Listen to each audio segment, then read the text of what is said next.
Halo semuanya, selamat datang di video kami bertiga. Nah, saya Tommy. Pada video ini kami akan membahas secara mendalam tentang stabilitas makroekonomi, sebuah fondasi penting bagi keberhasilan pembangunan ekonomi suatu negara. Stabilitas makroekonomi merupakan kondisi ketika variabel-variabel utama dalam perekonomian berada pada tingkat yang sehat dan terkendali.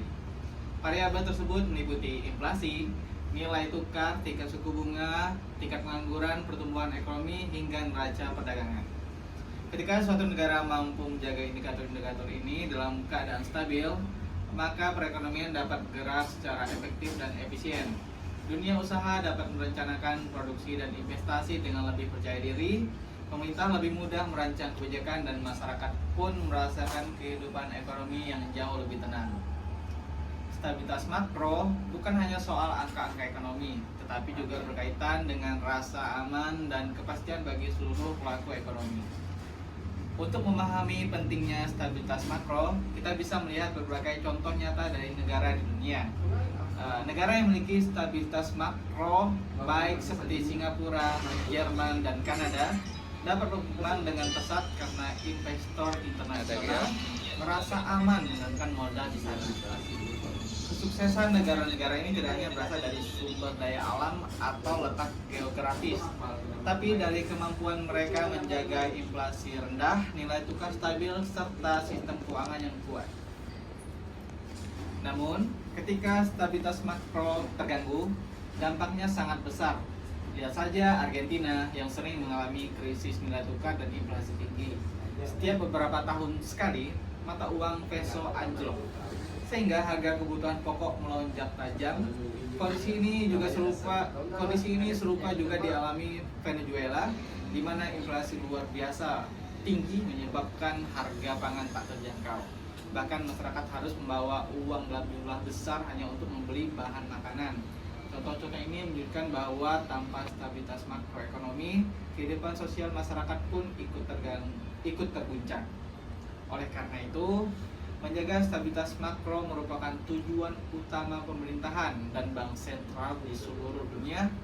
Tanpa stabilitas makro, tidak mungkin suatu negara mencapai pertumbuhan ekonomi yang berkelanjutan. Oke, nah di bagian selanjutnya rekan saya Sahru akan menjelaskan secara lebih rinci faktor-faktor apa saja yang mempengaruhi stabilitas makroekonomi serta bagaimana contoh nyata dari beberapa negara. Nah, selanjutnya itu adalah faktor-faktor yang mempengaruhi stabilitas makroekonomi. Nah, halo semuanya, perkenalkan saya Saru. Saya sekarang akan menjelaskan secara lebih mendalam mengenai faktor-faktor utama yang mempengaruhi stabilitas makroekonomi. Lengkap dengan contoh nyata dari berbagai negara yang pernah menghadapinya. Yang pertama itu adalah inflasi. Inflasi menggambarkan kenaikan harga barang dan jasa secara umum. Inflasi yang terlalu tinggi membuat daya beli masyarakat turun, gaji menjadi tidak cukup, dan biaya hidup naik cepat. Contohnya adalah seperti di Turki yang beberapa tahun terakhir mengalami inflasi di atas 60%. Akibatnya harga roti, harga minyak goreng, sehingga bahan bakar pun ikut naik drastis. Banyak masyarakat mengalami penurunan kualitas hidup. Sementara itu, inflasi yang terlalu rendah atau deflasi juga berbahaya.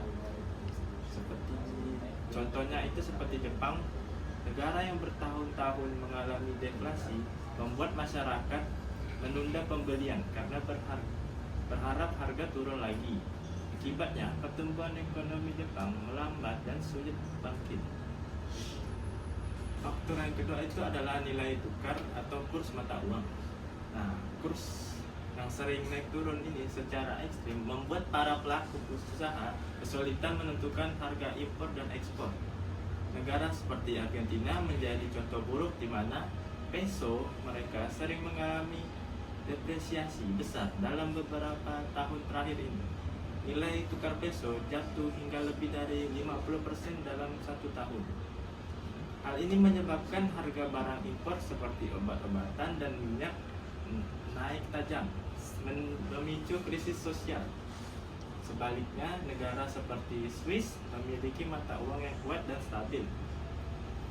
Swiss dianggap sebagai di safe haven oleh dunia internasional sehingga kursnya jarang bergejolak. Faktor yang ketiga adalah kebijakan moneter bank sentral. Kebijakan ini mencakup pengaturan suku bunga, penawaran uang, cadangan devisa, dan intervensi pasar. Amerika adalah contoh negara yang kebijakan moneternya menjadi acuan negara. The Federal Reserve biasanya menjaga inflasi sekitar 2%. Ketika inflasi naik, mereka menaikkan suku bunga agar konsumsi dan pinjaman menurun sehingga harga kembali menjadi stabil. Di Indonesia, Bank Indonesia juga menjalankan peran penting dalam menyesuaikan BI rate dan menjaga kestabilan rupiah melalui intervensi di pasar valuta asing. Faktor yang keempat adalah kebijakan fiskal pemerintah. Negara yang mengelola anggarannya dengan baik seperti Jerman memiliki defisit yang rendah dan utang yang terkendali. Hal ini membuat ekonomi Jepang stabil meskipun terjadi krisis global.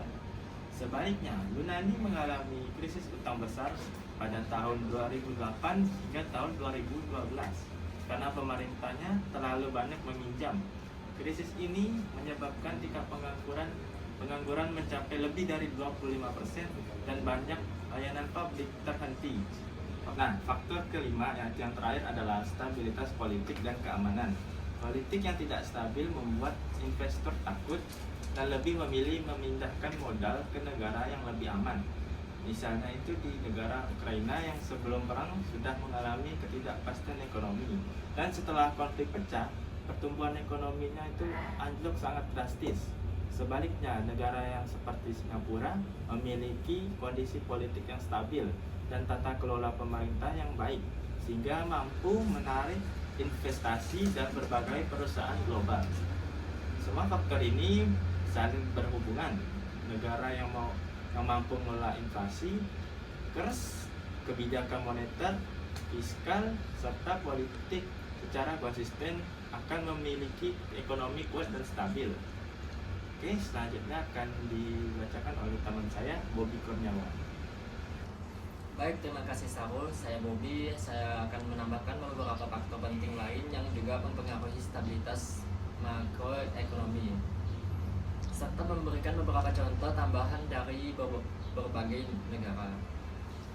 Faktor keenam adalah neraca perdagangan dan cadangan devisa.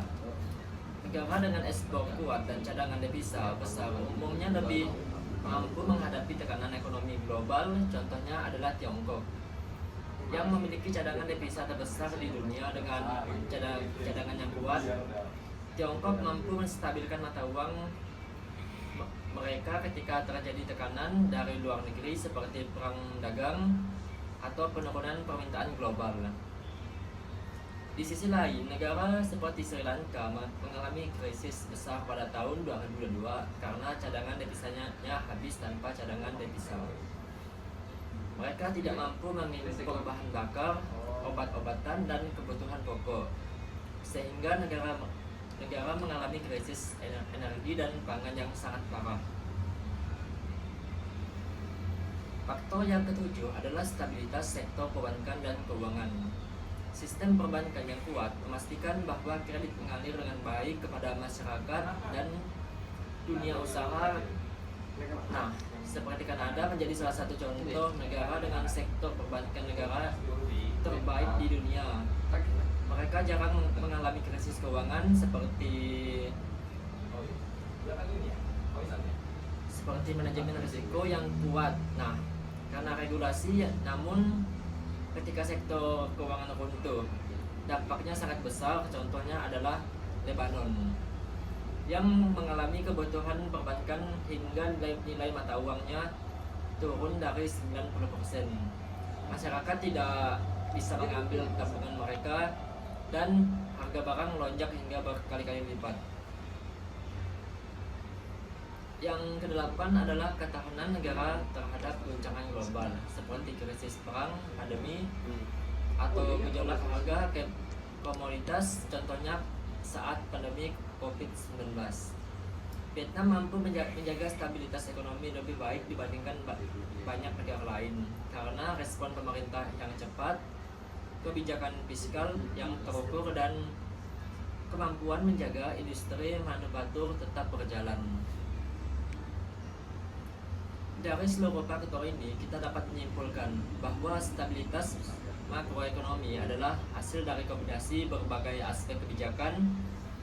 Negara yang berhasil mempertahankan stabilitas makro biasanya memiliki kebijakan jangka panjang dan disiplin. Nah, sistem keuangan yang kuat serta politik yang stabil. Sebaliknya, negara yang gagal mengelola faktor-faktor tersebut cenderung mengalami krisis secara berulang.